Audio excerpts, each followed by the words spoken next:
تو یہ سوچ کر انہوں نے بیان بازی کی ہے اسرائیل اور صہیونیت کے مظالم میں 15,000 فلسطینی شہید ہو چکے ہیں، جن میں بچے ہیں، بوڑھے ہیں، خواتین ہیں، اور زخمی ہونے والوں کی تعداد اس سے بھی زیادہ ہے۔ اس سے اندازہ کیا جا سکتا ہے کہ اسرائیل نے کس طرح سے ظلم کیا، ستم کیا، اور پھر جنگ بندی ہوئی تھی۔ ان کے وزیر دفاع کہتے ہیں کہ جنگ بندی میں مزید 2 روز کی توسیع کی گئی ہے، اس سے زیادہ توسیع نہیں کی جائے گی۔ ساتھ وہ یہ بھی کہتے ہیں کہ ہمارے جو مقاصد ہیں، فلسطینی آبادیوں کو کس طرح سے تہہ کر کے رکھ دینا ہے، کس طرح سے اجاڑ کے رکھ دینا ہے، وہ کہتے ہیں اس کے لیے 2 مہینے ہمیں مزید درکار ہوں گے۔ اس کا مطلب یہ ہے کہ 2 روزہ جو توسیع ہوئی ہے جنگ بندی میں، اس کے بعد اسرائیل ایک بار پھر فلسطینیوں پر اسی طرح سے قیامت صغریٰ ڈھا دے گا۔ فلسطینی ایک بار پھر بچے، بوڑھے، خواتین اور جوان وہاں پہ چیختے ہوئے، چلاتے ہوئے، لاشوں کا ڈھیر بنتے ہوئے نظر آئیں گے۔ اسرائیل کی طرف سے تو ہسپتالوں کو بھی نہیں بخشا گیا۔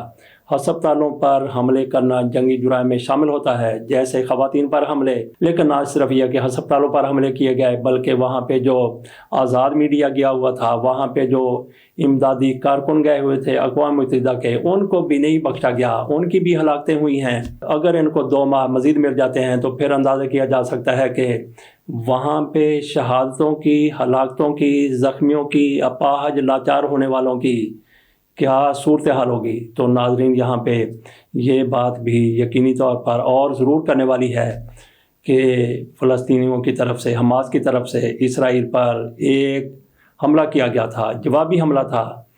ایک ہی مرتبہ ان کی طرف سے 5,000 میزائل اور راکٹ داغ دیے گئے۔ اسرائیل کے پاس اس کا کوئی جواب نہیں تھا، کوئی بندوبست نہیں تھا، اور ان کو پہلے اطلاع بھی نہیں ملی تھی، کیونکہ حماس کو، فلسطینیوں کو وہ اتنا زیادہ طاقتور، ماہر نہیں سمجھتا تھا۔ لیکن یہاں پہ سوال یہ ضرور پیدا ہوتا ہے کہ جن ممالک کی طرف سے یا جن طبقوں، حلقوں کی طرف سے فلسطین کی حماس کے اس معاملے میں مدد کی گئی تھی، 5,000 ایک ہی بار یا اس سے زیادہ میزائل چلا دینا کوئی معمولی اور چھوٹی بات نہیں ہے۔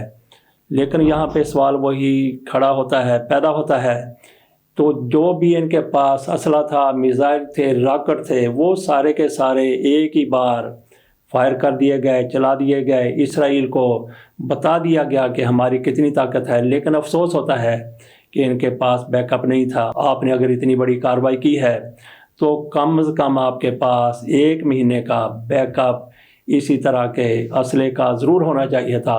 اگلے دن پتہ چلا کہ بس ان کے پاس جو تھا، انہوں نے اپنی کلی پھونک دی ہے، ان کے پاس جو کچھ تھا انہوں نے ایک ہی بار اسرائیل پر برسا دیا ہے، اور اس کے بعد پھر خالی ہاتھ ہو گئے، نہتے ہو گئے۔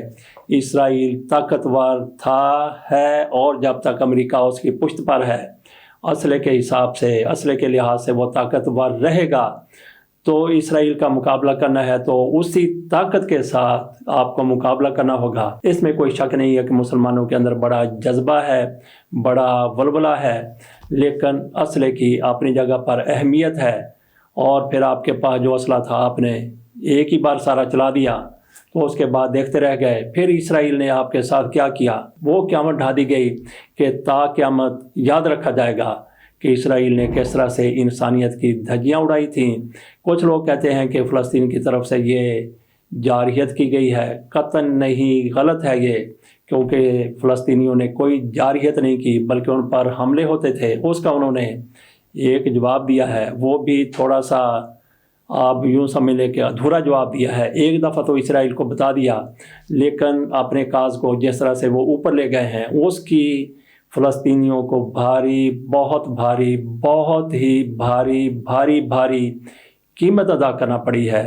قیمت پیسوں میں ہو تو اس کا کوئی مسئلہ نہیں ہوتا، سے آئے، دولت آئی، دولت چلی گئی، لیکن ایک انسان کا دنیا سے چلے جانا، اس کا نقصان کسی طور پورا نہیں ہو سکتا۔ اور پھر جن کے اعضاء کٹ گئے، جو اپاہج ہو گئے، جو معذور ہو گئے، ان کی زندگی کبھی تو موت سے بھی زیادہ بدتر ہو جاتی ہے۔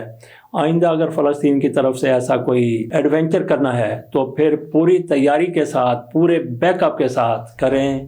مسلم امہ فلسطینیوں کے ساتھ ہے، ہم فلسطینیوں کے ساتھ ہیں۔ سراج الحق صاحب فلسطینیوں کی پشت پر کھڑے ہیں۔